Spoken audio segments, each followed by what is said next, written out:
Friends, welcome to S M Kannada channel. ಇವತ್ತು ವಸುದೇವ ಕುಟುಂಬ ಸೀರಿಯಲ್ನಲ್ಲಿ ಏನಾಗುತ್ತೆ ಅಂತ ನೋಡೋಣ. ಅದಕ್ಕೂ ಮುಂಚೆ ವಿಡಿಯೋ ನೋಡ್ತಾ ಇರೋರೆಲ್ಲರೂ ಪ್ಲೀಸ್ ಸಬ್ಸ್ಕ್ರೈಬ್ ಮಾಡ್ಕೊಳ್ಳಿ, ಹಾಗೆ ಲೈಕ್ ಮಾಡಿ.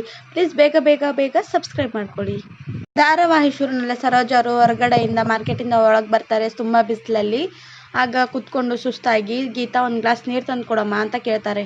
ಆಗ ಗೀತಾ ಅವ್ರ ಅತ್ತೆಗೆ ನೀರು ತಂದು ಕೊಡ್ತಾಳೆ. ಅದೇ ಸಮಯಕ್ಕೆ ಅವ್ರ ಅಮ್ಮ ಸುಸ್ತಾಗಿರೋದನ್ನ ನೋಡಿ ಕುಮಾರ ಅಲ್ಲಿ ಬಂದು ಅವ್ರ ಅಮ್ಮನ ಕಾಲು ಒತ್ತಾ ಕುತ್ಕೋತಾನೆ. ಆಗ ಅವರಮ್ಮ, ಕುಮಾರ ಕಾಲು ಯಾಕೋ ಒತ್ತಾ ಇದೀಯಾ, ಎದ್ದೊಳೋ ಮೇಲೆ ಅಂತಾರೆ.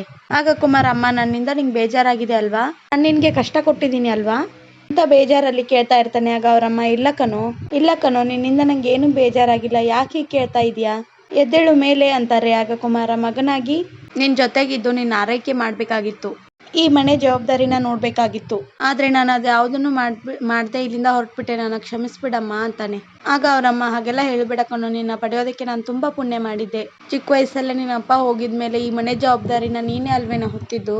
ನಿನ್ನ ಫ್ರೆಂಡ್ಸ್ಗಳ ಜೊತೆ ಊರ್ ಸುತ್ತೋದು, ಪಾರ್ಟಿ ಮಾಡೋದು, ಇದು ಯಾವುದನ್ನು ನೀನ್ ಮಾಡ್ಲಿಲ್ವಲ್ಲೋ, ಅದನ್ನೆಲ್ಲ ನಾನು ಮರೆಯಕ್ಕಾಗುತ್ತೇನೋ ಅಂತಾರೆ. ಆಗ ಗೀತಾ, ಆದ್ರೂ ಅತ್ತೆ, ನಿಮ್ ಮಗ ನನ್ನ ಮದ್ವೆ ಆಗಿ ನನ್ನ ಜೊತೆ ಬಂದ್ಬಿಟ್ರು, ಎಷ್ಟೇ ಆದ್ರೂ ಮಗ ಆದವ್ರು ತಾಯಿನ ನೋಡ್ಕೊಳ್ಳೋದು ಕರ್ತವ್ಯ ಅಲ್ವಾ, ಅದಕ್ಕೆ ಅವ್ರಿಗೆ ಬೇಜಾರಾಗ್ತಿದೆ, ಸಾರಿ ಅತ್ತೆ ಅಂತಾಳೆ. ಆಗ ಸರೋಜ ಅವರು ಗೀತಾಗೆ ಕೂತ್ಕೊಳ್ಳಮ್ಮ ಅಂತ ಹೇಳಿ ಸಮಾಧಾನ ಮಾಡಿ, ನಿನ್ ಮನೆ ಪರಿಸ್ಥಿತಿ ನಂಗೆ ಗೊತ್ತಮ್ಮ, ಈ ಮನೆಗಿಂತ ನಿಮ್ಮ ಮನೆಗೆ ಕುಮಾರನ ಅವಶ್ಯಕತೆ ಜಾಸ್ತಿ ಇರೋದು, ನಾನು ಗಟ್ಟಿಯಾಗಿರೋವರೆಗೂ ನನ್ನ ಸೇವೆ ಯಾರು ಮಾಡಬೇಡಿ, ತಾಯಿಯಾಗಿ ಮಗ ಸೊಸೆ ಚೆನ್ನಾಗಿರ್ಬೇಕು ಅಂತ ಬಯಸ್ತೀನಿ ಹೊರತು ಯಾವಾಗ್ಲೂ ನನ್ನ ಕಾಲತ್ರನೇ ಇರಬೇಕು ಅಂತ ಇರೋ ದುರಾಸೆ ನಂಗಿಲ್ಲಮ್ಮ. ಕುಮಾರನ್ ನೋಡ್ತಾ ಇದ್ರೆ ನನ್ನ ತಮ್ಮ ವಸುನೇ ನೆನಪಾಗ್ತಾ ಇದ್ದಾನೆ, ಅವನು ಹೀಗೆ ಮನೆ ಜವಾಬ್ದಾರಿ ಅಂತ ತುಂಬಾ ಒದ್ದಾಡ್ತಾ ಇದ್ದ, ಅವನಿಗಾದಾಗೆ ನಂಗೆ ಕುಮಾರನ್ಗೆ ಆಗ್ಬಾರ್ದು, ಅಷ್ಟೇ ನಾನು ಬಯಸೋದಮ್ಮ. ನೀವಿಬ್ರು ದಯವಿಟ್ಟು ಮನಸ್ಸಲ್ಲಿ ಏನೂ ಬೇಜಾರು ಮಾಡ್ಕೋಬೇಡಿ, ನೋಡಿ ನಿಮ್ಮ ಅವಶ್ಯಕತೆ ಇದ್ದಾಗ ನಾನೇ ಹೇಳ್ತೀನಿ, ಆವಾಗ ನೀವು ಬಂದು ನನ್ನ ನೋಡ್ಕೊಂಡು ಹೋಗಿ ಅಂತ ಹೇಳ್ತಾರೆ.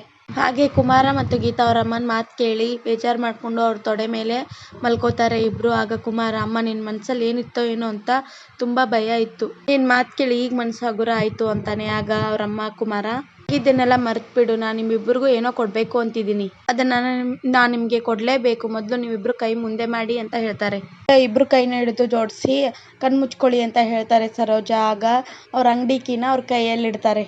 ಆಗ ಸರೋಜ ಅವರು, ಇದು ನಿನ್ನ ಅಂಗಡಿ ಕೀ ಕಣೋ, ಎಷ್ಟು ದಿನ ಯಾರು ಏನೇ ಹೇಳಿದ್ರು ಅದನ್ನ ಕಿವಿಗೆ ಹಾಕೊಳ್ದೆ ಮನಸ್ಸಿಗೆ ಹಾಕೊಳ್ದೆ ಇದನ್ನ ಕಾಪಾಡ್ಕೊಂಡ್ ಬಂದಿದ್ದೀನಿ, ಇನ್ ಮುಂದೆ ಈ ಅಂಗಡಿ ಜವಾಬ್ದಾರಿ ನಿಂದು, ಹೋಗಿ ಗಂಡ ಹೆಂಡತಿ ಇಬ್ರು ಹೋಗಿ ಅಂಗಡಿನ ನೋಡ್ಕೊಂಡ್ ಬನ್ನಿ ಅಂತ ಹೇಳ್ತಾರೆ. ಆಗ ಕುಮಾರ ಅವರಮ್ಮಂಗೆ ಥ್ಯಾಂಕ್ಸ್ ಹೇಳಿ ಅಲ್ಲಿಂದ ಗೀತನ್ನು ಕರ್ಕೊಂಡು ಹೋಗ್ತಾನೆ. ಇನ್ನು ಈ ಕಡೆ ಸ್ವಾತಿ ಮತ್ತು ವಂಶಿ ದೇವಸ್ಥಾನದಲ್ಲಿ ಪೂಜೆ ಮಾಡಿಸ್ತಾರೆ. ಆಗ ಪುರೋಹಿತರು, ತಗೊಳಮ್ಮ ಇದನ್ನ ನಿಮ್ ಗಂಡಂಗೆ ಕೈಗೆ ಕಟ್ಟು ಅಂತ ಹೇಳಿ ಕೊಡ್ತಾರೆ. ಆಗ ಸ್ವಾತಿ ವಂಶಿ ಕೈಗೆ ಕಟ್ಟಕ್ ಹೋಗ್ತಾಳೆ. ಆಗ ವಂಶಿಯೇ ಇದನ್ನೆಲ್ಲ ನಾ ಕಟ್ಟಿಸ್ಕೊಳಲ್ಲ ಅಂತ ಹೇಳ್ತಾನೆ. ಆಗ ಸ್ವಾತಿ, ಸುಮ್ನೆ ಹಠ ಮಾಡ್ಬೇಡಿ, ಅವ್ರು ಕೊಟ್ಟಿದ್ದಾರೆ ಅಂದ್ರೆ ಅದಕ್ಕೊಂದು ಅರ್ಥ ಇರುತ್ತೆ, ಇದು ಕಾಡಲ್ಲಿರೋ ದೇವಸ್ಥಾನ, ಸುತ್ತ ಪ್ರಾಣಿಗಳಿವೆ, ನಿಮ್ಗೆ ರಕ್ಷಣೆಗೆ ಅಂತ ಕೊಟ್ಟಿರ್ತಾರೆ, ಸುಮ್ನೆ ಕಟ್ಕೊಳ್ಳಿ ಅಂತಾಳೆ. ಆಗ ವಂಶಿ, ನಾನು ದೇವ್ರನ್ನೇ ನಂಬಲ್ಲ, ಇನ್ನು ಇದಾರನ್ನ ನಂಬ್ತೀರಾ, ಇವೆಲ್ಲ ಆಗಲ್ಲ, ನೀನು ಸುಮ್ಮನೆ ಇರು ಅಂತಾನೆ. ಆಗ ಸ್ವಾತಿ, ಎಷ್ಟು ಹಠ ಮಾಡ್ತೀರಾ, ನಂಗೋಸ್ಕರ ಅಜ್ಜಿಗೋಸ್ಕರನಾದ್ರೂ ಕಟ್ಕೊಳ್ಳಿ, ನೋಡಿ ದೇವಸ್ಥಾನದಲ್ಲಿ ನಿಂತ್ಕೊಂಡು ಈ ತರ ಹಠ ಮಾಡಿದ್ರೆ ಆ ದೇವ್ರು ನಿಂಗೆ ಕಣ್ ಕಿತ್ತಾಕ್ಬಿಡುತ್ತೆ ಅಂತಾಳೆ. ಆಗ ವಂಶಿ, ಸುಮ್ಮನೆ ಇರಿಟೇಟ್ ಮಾಡ್ಬೇಡ ಕಣೆ, ಹೋಗೆ ಅಂತ ಹೇಳ್ತಾನೆ. ಆದ್ರೆ ಸ್ವಾತಿ ಅವ್ರನ್ನ ಏನ್ ಹೇಳಿದ್ರು ಕೇಳದೆ ಅವನ ತಲೆ ತಿಂತಾ ಇರ್ತಾಳೆ. ಆಗ ವಂಶಿ, ನಿನ್ ಜೊತೆ ವಾದ ಮಾಡೋಕ್ಕಿಂತ ಕಟ್ಕೊಳ್ಳೋದೇ ಬೆಟ್ರು ಅಂತ ಹೇಳಿ ಕಟ್ಟು ಅಂತ ಹೇಳಿ ಕಟ್ಟಿಸ್ಕೊಂತಾನೆ. ಆಗ ಅಷ್ಟೊತ್ತಿಗೆ ಅಲ್ಲಿಗೆ ಅರ್ಚಕರು ಬಂದು, ನೋಡಮ್ಮ ಅಲ್ಲಿ ಕಾಣಿಸ್ತಾ ಇದೆಯಲ್ಲ ಅಶ್ವತ್ಥ ಮರ, ಅಲ್ಲಿಗೆ ಒಂದು 12 ಪ್ರದಕ್ಷಿಣೆಯನ್ನ ಮಾಡಿ ನಿನ್ನ ಸಂಕಲ್ಪ ಈಡೇರುತ್ತೆ, ಹೋಗ್ಬಾ ಅಮ್ಮ ಅಂತ ಹೇಳ್ತಾರೆ. ಸ್ವಾತಿ ವಂಶಿಗೆ, ಇದು ಕೊನೆ ಟಾಸ್ಕು, ಈಗ ಪ್ರದಕ್ಷಿಣೆ ಹಾಕಿ ಬಂದ್ಬಿಡೋಣ, ಆಮೇಲೆ ಆರಾಮಾಗಿ ಮನೆಗೆ ಹೋಗ್ಬಿಡೋಣ ಅಂತ ಹೇಳ್ತಾಳೆ. ಆಗ ವಂಶಿ ಬರಲ್ಲ ಅಂತ ಸನ್ನೆ ಮಾಡ್ತಾನೆ. ಆಗ ಸ್ವಾತಿ ಬಿಡದೆ ಅವ್ನ ಕೈ ಹಿಡಿದು ಎಳ್ಕೊಂಡು ಹೋಗ್ತಾಳೆ. ಕುಮಾರ ಈ ಕಡೆ ಗೀತನ್ನ ಕರ್ಕೊಂಡು ತನ್ನ ಟೈಲರಿಂಗ್ ಶಾಪ್ ಹತ್ರ ಬರ್ತಾನೆ. ಆಗ ಗೀತಾ, ಮಾವ ದೇವ್ರ ಹೆಸರು ಹೇಳಿ ಶೆಡ್ ಡೋರ್ ಓಪನ್ ಮಾಡಿ ಅಂತ ಹೇಳ್ತಾಳೆ. ಆಗ ಕುಮಾರ, ಇಲ್ಲ ಗೀತಾ, ನಾನು ಓಪನ್ ಮಾಡಲ್ಲ ಅಂತಾನೆ. ಆಗ ಗೀತಾ, ಯಾಕೆ ಮಾವ, ನಿಮಗೆ ಖುಷಿ ಆಗ್ಲಿಲ್ವಾ, ಅಲ್ಲ ಅತ್ತೆ ನಿಮ್ಗೋಸ್ಕರ ಅಂತ ಇಷ್ಟು ಕಷ್ಟಪಟ್ಟು ಅಂಗಡಿನ ಉಳಿಸ್ಕೊಂಡು ನಿಮಗೆ ಕೀ ಕೊಟ್ಟಿದ್ದಾರೆ, ನೀವು ನೋಡಿದ್ರೆ ಓಪನ್ ಮಾಡಲ್ಲ ಅಂತಿರಲ್ಲ ಅಂತಾಳೆ. ಆಗ ಕುಮಾರನಾಗ್ತಾ, ನಾನು ಯಾಕೆ ಓಪನ್ ಮಾಡಲ್ಲ ಅಂತ ಹೇಳಿದೆ ಗೊತ್ತಾ ಗೀತಾ, ಈ ಅಂಗಡಿನ ನನ್ನ ಹೆಂಡತಿ ತನ್ನ ಕೈಯಾರೆ ಓಪನ್ ಮಾಡಬೇಕು ಅಂತ, ತಗೋ ಇದನ್ನ ಅಂತ ಹೇಳಿ ಗೀತಂಗೆ ಕೀ ಕೊಡ್ತಾನೆ. ಆಗ ಕುಮಾರ, ಆಗೆಲ್ಲ ಇದೇ ಅಂಗಡಿಲೇ ಕುತ್ಕೊಂಡು ಯಾವಾಗ್ಲೂ ನಿನ್ ಬಗ್ಗೆನೆ ತುಂಬಾ ಕನಸ್ಕೊಂಡಿದ್ದೆ, ನಾವಿಬ್ರು ಸೇರಿ ಈ ಅಂಗಡಿನಲ್ಲಿ ಬಿಸ್ನೆಸ್ ಶುರು ಮಾಡ್ಬೇಕು ಅಂತ ಅನ್ಕೊಂಡಿದ್ದೆ, ಈಗ ಅದೆಲ್ಲ ಯಾಕೋ ತುಂಬಾ ನೆನಪಾಗ್ತಾ ಇದೆ ಗೀತಾ, ಬಾ ಗೀತಾ ಈಗ ಅಂಗಡಿ ತೆಗಿ, ನಮ್ಮ ಆಸೆಗಳೆಲ್ಲ ಈಡೇರ್ಲಿ ಅಂತ ದೇವರಲ್ಲಿ ಕೇಳ್ಕೊಂಡು ಕೆಲಸ ಶುರು ಮಾಡೋಣ ಅಂತಾನೆ. ಆಗ ಗೀತಾ, ಮಾವ ನನ್ನ ಲೈಫಲ್ಲಿ ನನಗೂ ಯಾರಾದರೂ ಇಷ್ಟು ಇಂಪಾರ್ಟೆನ್ಸ್ ಕೊಡ್ತಾರೆ ಅಂತ ನಾನು ಖಂಡಿತವಾಗ್ಲೂ ಅನ್ಕೊಂಡಿರ್ಲಿಲ್ಲ, ಥ್ಯಾಂಕ್ ಯು ಸೋ ಮಚ್ ಮಾವ ಅಂತ ಹೇಳಿ ಅಂಗಡಿ ಕೀನ ಓಪನ್ ಮಾಡ್ತಾಳೆ. ಆಗ ಇಬ್ರು ಸೇರಿ ಅಂಗಡಿ ಬಾಗಲ್ನ ಓಪನ್ ಮಾಡ್ತಾರೆ. ಆಗ ಅಂಗಡಿ ಒಳಗೆ ಬಂದ ತಕ್ಷಣ ಕುಮಾರಂಗೆ ಹಳೆ ನೆನಪುಗಳೆಲ್ಲ ಕಾಡ್ತಾ ಇರುತ್ತೆ, ಹಾಗೆ ತುಂಬಾ ಧೂಳಿರುತ್ತೆ. ಆಗ ಗೀತಾ, ತುಂಬಾ ದಿನ ಆದ್ಮೇಲೆ ಓಪನ್ ಮಾಡಿದೀವಲ್ಲ, ತುಂಬಾ ಧೂಳಿದೆ, ತುಂಬ ಕ್ಲೀನ್ ಮಾಡ್ಬೇಕು ಇದನ್ನ ಅಂತ ಹೇಳ್ತಾ ಇರ್ತಾಳೆ.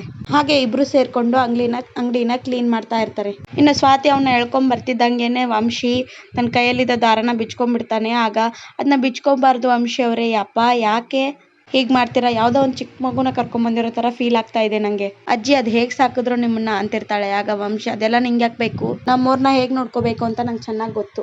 ಅದು ಸರಿ, ನೀನು ನಂಗೋಸ್ಕರ ಇಷ್ಟೆಲ್ಲ ಯಾಕೆ ಮಾಡ್ತಾ ಇದೀಯ ಅಂತ ನಂಗೆ ಗೊತ್ತಾಗ್ತಾ ಇಲ್ಲ ಅಂತಾನೆ. ಆಗ ಸ್ವಾತಿ ಯಾಕೆ ಅಂದ್ರೆ ಅಂತಿರ್ತಾಳೆ. ಆಗ ವಂಶಿ ಗೊತ್ತಾಯ್ತು ಬಿಡು, ನಾನು ನೀನು ನಿಜವಾದ ಗಂಡ ಹೆಂಡತಿ ಅಲ್ಲ, 2 ತಿಂಗಳಾದ್ಮೇಲೆ ಬೇರೆ ಆಗ್ಬೇಕು ಅಷ್ಟೇ, ಸತಿ ಸಾವಿತ್ರಿ ತರ ಆಡ್ಬೇಡ ಅಂತಾನೆ. ಆಗ ಸ್ವಾತಿ ಏನ್ ನಿಮ್ಮ ಮಾತಿನ ಅರ್ಥ, ನಾನು ಇದನ್ನೆಲ್ಲ ನಿಮ್ ಜೊತೆ ಪರ್ಮನೆಂಟ್ ಆಗಿ ಇರೋಕ್ ಮಾಡ್ತಾ ಇದ್ದೀನಿ ಅಂತನಾ ಅಂತಾಳೆ. ಆಗ ವಂಶಿ ನಂಗೆ ಯಾಕೋ ಅದೇ ಫೀಲಿಂಗು ಅಂತಾನೆ.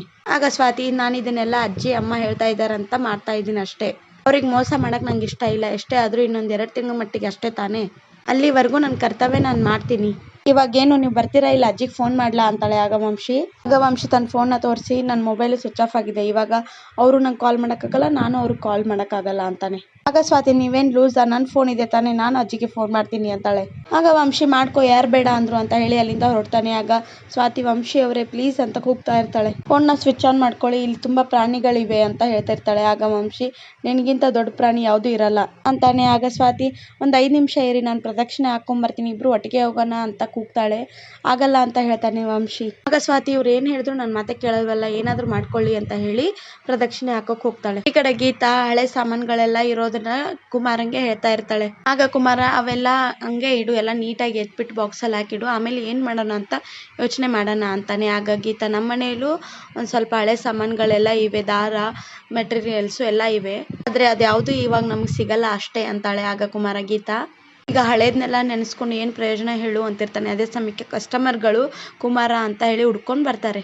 ಆಗ ಅವರು ಮತ್ತೆ ಶಾಪ್ ಓಪನ್ ಮಾಡಿದೀಯಾ, ಒಳ್ಳೆ ಕೆಲಸ ಮಾಡಿದೀಯಾ ಅಂತ ಕೇಳ್ತಾರೆ. ಆಗ ಕುಮಾರ ಇಲ್ಲ ಅಕ್ಕ, ನಾವೇನ್ ಶಾಪ್ ಓಪನ್ ಮಾಡಿಲ್ಲ, ಜಸ್ಟ್ ಕ್ಲೀನ್ ಮಾಡಿ ಹೋಗೋಣ ಅಂತ ಬಂದ್ವಿ ಅಷ್ಟೇ ಅಂತಾರೆ. ಆಗ ಇನ್ನೊಬ್ರು ಎಷ್ಟು ದಿನ ಆಯ್ತಪ್ಪ ನಿನ್ನ ನೋಡಿ, ಹೆಂಡ್ತಿನೂ ಕರ್ಕೊಂಡ್ ಬಂದಿದ್ಯಾ, ತುಂಬಾ ಒಳ್ಳೇದಾಯ್ತು ಬಿಡು ಅಂತಾರೆ. 4 ಬ್ಲೌಸ್ ಪೀಸ್ ಇವೆ, ಹೊಲ್ಕೊಡ್ತೀಯಾ ಅಂತ ಕೇಳ್ತಾರೆ. ಆಗ ಕುಮಾರ ಅದು ನಾವಿನ್ನೂ ಯಾವುದು ಆರ್ಡರ್ ತಗೋತಾ ಇಲ್ಲ ಅಂತ ಹೇಳ್ತಾನೆ. ಆಗ ಕಸ್ಟಮರ್ ಹಾಗೆ ಮಾತ್ರ ಹೇಳ್ಬೇಡ ಕುಮಾರ, ಈ ಊರಲ್ಲಿ ನಿನ್ನಷ್ಟು ಚೆನ್ನಾಗಿ ಬಟ್ಟೆ ಸ್ಟಿಚ್ ಮಾಡೋರು ಯಾರು ಇಲ್ಲ, ಗೀತಾ ಕೂಡ ಚೆನ್ನಾಗಿ ಸ್ಟಿಚ್ ಮಾಡ್ತಾಳೆ, ನೀವು ಇಬ್ರು ಸೇರ್ಕೊಂಡು ಯಾಕೆ ಮತ್ತೆ ಬಿಸ್ನೆಸ್ ಸ್ಟಾರ್ಟ್ ಮಾಡಬಾರ್ದು ಅಂತಿರ್ತಾರೆ. ಆರ್ಡರ್ ಮಾತ್ರ ಬೇಡ ಅಂತ ಹೇಳ್ಬೇಡಪ್ಪ, ತಗೋ ಬ್ಲೌಸ್ನ ಹೊಲಿ ಅಂತ ಹೇಳ್ತಾ ಇರ್ತಾರೆ. ಆಗ ಗೀತಾ ಮಾವ ಅವ್ರು ಅಷ್ಟು ಬಲವಂತ ಮಾಡ್ತಾ ಇದ್ದಾರೆ, ನಾವು ಮತ್ತೆ ಬಿಸ್ನೆಸ್ನ ಸ್ಟಾರ್ಟ್ ಮಾಡೋಣ ತಗೊಳ್ಳಿ ಅಂತ ಹೇಳ್ತಿರ್ತಾಳೆ. ಇದಾಗಿತ್ತು ಇವತ್ತಿನ ಸಂಚಿಕೆ. ಈ ವಿಡಿಯೋ ನಿಮಗೆ ಇಷ್ಟ ಆಗಿದ್ರೆ ಪ್ಲೀಸ್ ಸಬ್ಸ್ಕ್ರೈಬ್ ಮಾಡ್ಕೊಳ್ಳಿ.